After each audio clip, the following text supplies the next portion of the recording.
आता आपली श्रीमद भगवद्गीता काय सांगते की ज्या व्यक्तीचे हे स्टेटमेंट आहे की जगाचा कोणी करता नाही, ही आपोआप रचली जाते आणि संहार होते, म्हणजे प्रलय होतो आणि मग स्थिती सृष्टी तयार होते. आता त्याच्याबद्दल श्रीमद भगवद्गीतेत दाखवतो.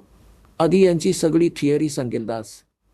आणि हे पारखी जे संत आहेत हे नाही मानत की वरती कोणता लोक आहे, सतलोक आहे किंवा कोणता स्वर्गलोक आहे, हे नाही मानत. म्हणतात की या सर्व काल्पनिक गोष्टी आहेत, काल्पनिक, खोट्या. आणि हे यांचे हे देखील म्हणणं आहे की जसं कोणी प्रश्न विचारतो की परमात्मा भक्तांवर दया करतो, दुष्टांना हानी पोहोचवतो, ते म्हणतात की जर भगवान नाहीच आहे आणि परमात्मा कोणावर ना दया करतो ना काही दुःख देतो, तो काही नाही करत, परमात्मा नाहीच आहे. या चतुर माणसाच्या गोष्टी असतात, जो चतुर प्राणी आहे. चातुर प्राणी चोर हैं और मूड बुगद है ठोठ, ये संतों के निकाम की इनके देगल जोट. आता अशा माणसांकडेही समूह जनसमूह बसलाय. कमाल केली भगवान, किती श्रद्धाळू, किती भक्त आहेत, डोळे बंद करून बसलेत. गुरुजी जे सांगत आहेत ते योग्य आहे, अगदी बरोबर आहे.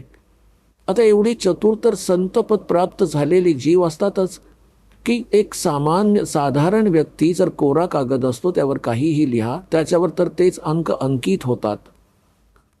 तर अशा प्रकारे तो लाखो लोकांना बुडवून बसलाय. आता पहा, ही आहे श्रीमद भगवद्गीता आणि जयदयाल गोयंदका नाव याचे अनुवादक आहेत. आणि ही कोणती आहे? पदछंद, पदछेद, अन्वय, साधारण भाषा टीका सहित हे याचे नाव आहे. अनुवाद करता याने हे नाव दिले आहे.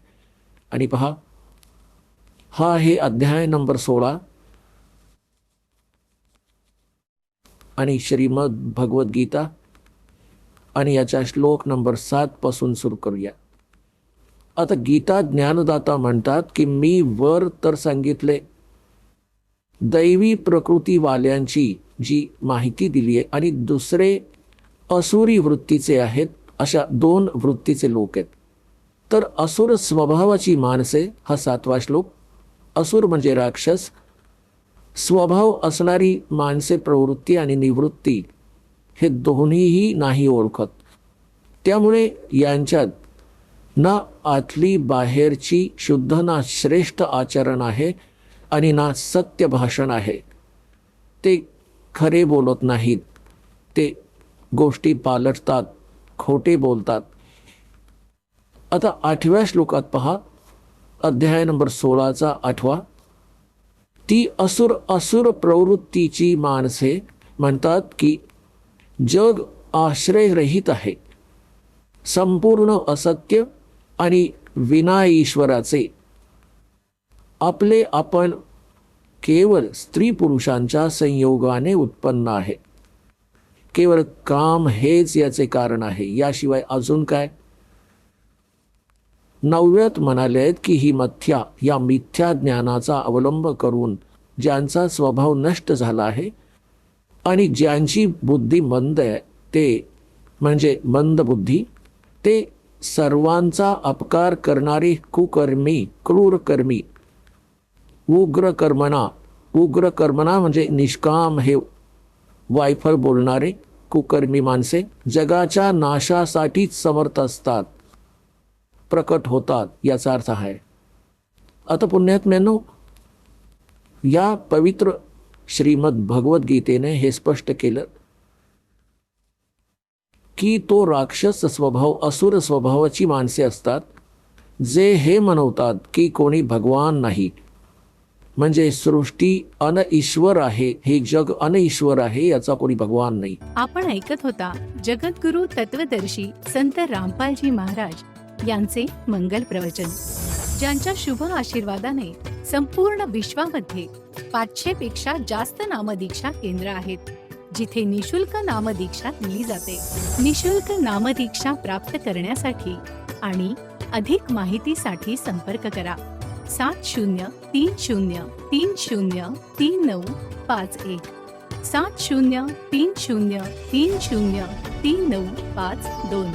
अद्वितीय आध्यात्मिक ज्ञान वाचण्यासाठी, पाहण्यासाठी आणि ऐकण्यासाठी संत रामपालजी महाराज ॲप अवश्य डाउनलोड करा किंवा आमची वेबसाईट www.jagadgururampalji.org वर विजिट करा. आम्हाला सोशल मीडियावर फॉलो करा. सर्व पवित्र धर्मांच्या पवित्र शास्त्रांवर आधारित प्रमाणित अनमोल पुस्तक ज्ञानगंगा किंवा जगण्याचा मार्ग यापैकी कोणतेही एक पुस्तक निशुल्क मागवण्यासाठी आपण आम्हाला आपले पूर्ण नाव, पूर्ण पत्ता, पिनकोड आणि फोन नंबर सह लिहून 7030303951 किंवा 7030303952 या नंबरवर SMS करू शकता किंवा 7030303950 या नंबरवर व्हॉट्सअप देखील करू शकता.